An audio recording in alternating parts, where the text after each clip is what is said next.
What's up, guys? Back again. I just wanted to do an update video from the one that I posted earlier today.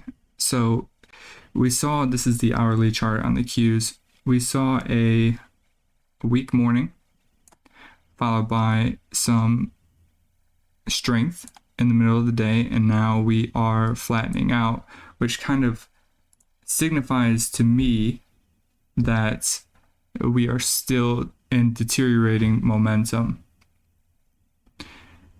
I ideally would like to see some kind of deeper pullback. We could just bring down the price down to this structure here. That would be fine. Ideally, we would come back lower down into the 350 range. That would be a great entry point, because I do believe that the Qs and technology in general will probably remain strong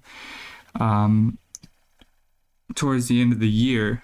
All of the tax loss selling is pretty much over. Nobody has really any incentive to sell tech stocks right now. They've been working and they would just incur a pretty big tax liability if they bought at the beginning of the year. So I would imagine that the technology strength should continue for a while. That is until the economic backdrop really starts to weigh on markets in general. Then you will probably see some profit taking and some deeper pullbacks. But as of right now, I think any kind of shallow pullback on technology stocks, as represented by the triple Qs, for example, should probably be bought, in my opinion.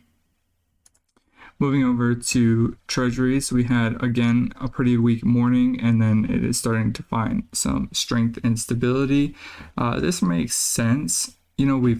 We're coming off of a pretty strong base, and I think that it would take some pretty major news at this point to push yields much higher than what they are right now. So I'm keeping an eye on that. But I think that in general, as long as nothing major happens, and if especially if energy prices continue to come down, I would expect rates to stabilize and then maybe even start to move a little bit slower again as the economic backdrop potentially starts to deteriorate. And you can see that as well in high yield bonds. You can see that they found quite a bit of strength. There are gaps down here, so I would not be surprised if we saw some kind of pullback into those gap fills. But as of right now, everything is looking pretty bullish towards the end of the year. That's kind of what I'm looking at. Quick update.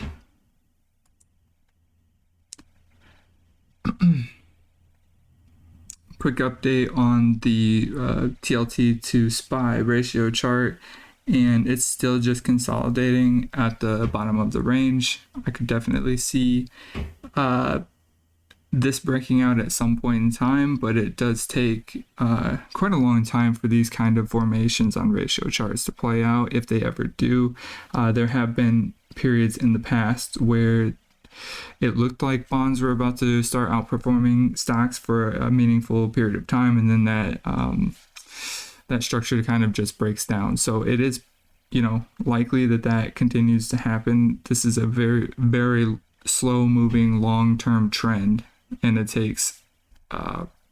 would take some sort of real economic deterioration for a prolonged period of time to see bonds meaningfully outperform stocks for any kind of longer period of time.